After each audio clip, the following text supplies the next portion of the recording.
hecho una ruta de tractores. Esto no es una manifestación, esto es para que nos oigan y nos vean. ¿Sois todos agricultores y ganaderos? La mayoría, todos los que vamos somos agricultores. De la comarca de la Vera. De la comarca de la Vera, de aquí de los Ha sido algo pueblos. espontáneo, un grupo de WhatsApp. Espontáneo, ha sido espontáneo, pero ha sido buena acogida, la verdad.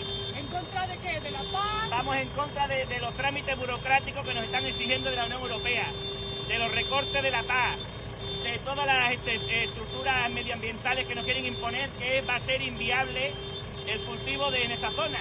Y nosotros lo que queremos es un futuro para nosotros y para nuestros hijos que sea próspero, y queremos vivir del campo nuestro. En la Vera, además de cultura, también hay agricultura.